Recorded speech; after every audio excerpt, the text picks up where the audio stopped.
Assalamualaikum warahmatullahi wabarakatuh. Perkenalkan, nama saya Muhammad Agung. Di sini saya akan menjelaskan materi mengenai instrumen kebijakan moneter Islam di Indonesia. Giro wajib minimum.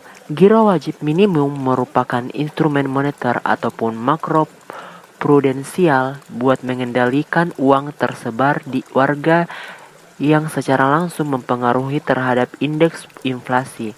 Tindakan yang ideal adalah agar bank mematuhi ketentuan tersebut, namun tetap harus diupayakan agar giro wajib minimum tidak melebihi ketentuan Bank Indonesia untuk mengurangi jumlah uang yang tidak digunakan secara efisien. Giro wajib minimum merupakan salah satu tolak ukur tentang tingkat kesehatan bank seperti yang pertama, sehat apabila 12 bulan terakhir tidak pernah melanggar ketentuan cash ratio, melanggar ketentuan cash ratio tetapi tidak pernah lebih dari 6 kali. Kedua, cukup sehat apabila dalam 12 bulan terakhir melanggar ketentuan cash ratio lebih dari 6 kali sampai 12 kali. Dalam 3 bulan terakhir melanggar ketentuan cash ratio lebih dari 3 kali sampai dengan 5 kali berturut-turut. Ketiga, kurang sehat apabila 12 bulan terakhir melanggar ketentuan cash ratio lebih dari 12 kali dengan 24 kali. Dengan 3 bulan terakhir melanggar ketentuan cash ratio lebih dari 5 kali sampai 9 kali berturut-turut. Keempat, tidak sehat apabila 12 bulan terakhir melanggar cash ratio lebih dari 24 kali. Operasi pasar terbuka. Berkembangnya perekonomian negara-negara dari tertutup menjadi terbuka memaksa mereka untuk meninggalkan instrumen kebijakan langsung ke instrumen kebijakan moneter tidak langsung. Selanjutnya, dalam rangka mempengaruhi kondisi likuiditas pasar utang, kebijakan moneter yang tempuh oleh bank sentral dapat melakukan kontraksi kebijakan atau ekspansi kebijakan. Dalam konteks kontraksi, BI menjual SBI dan untuk ekspansi, BI membeli kembali SBI. Transaksi repo syariah. Transaksi repo diartikan sebagai transaksi utang piutang dengan jaminan efek, transaksi pinjam-meminjam, dan transaksi jual-beli dengan menjaminan. Berbagai pemahaman tentang transaksi repo tersebut akhirnya tidak memberikan kepastian akan praktik dalam pasar yang berlaku.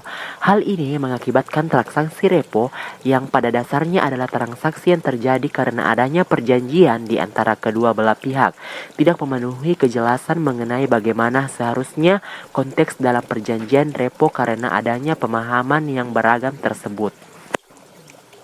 Sertifikat Investasi Murabahah Antarbank atau SIMA.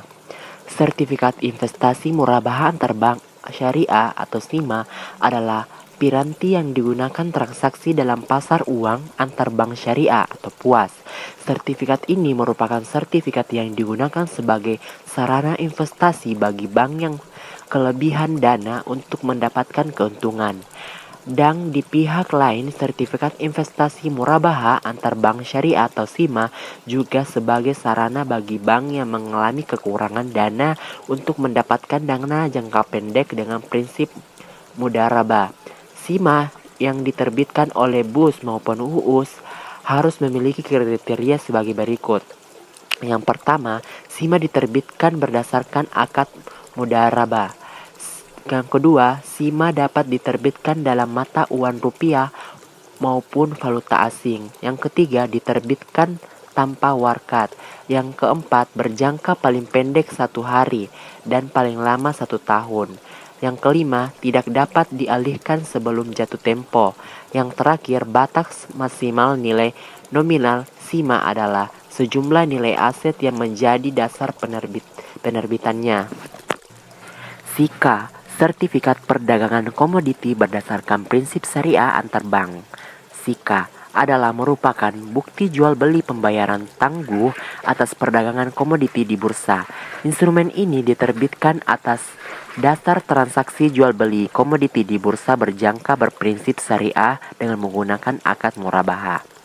Karakteristik sertifikat perdagangan komoditi berdasarkan prinsip syariah antar bank sesuai dengan syarat edaran nomor 14-DPM-2012 adalah: 1. Diterbitkannya atas dasar transaksi jual beli komoditi di bursa dengan menggunakan akad murabaha. Yang kedua, diterbitkan dalam rupiah. Yang ketiga, dapat diterbitkan dengan atau tanpa warkat.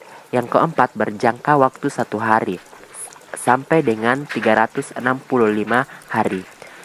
Yang kelima, tidak dapat dialihkan kepemilikannya. Yang keenam, diterbitkan berdasarkan perdagangan komoditi di bursa.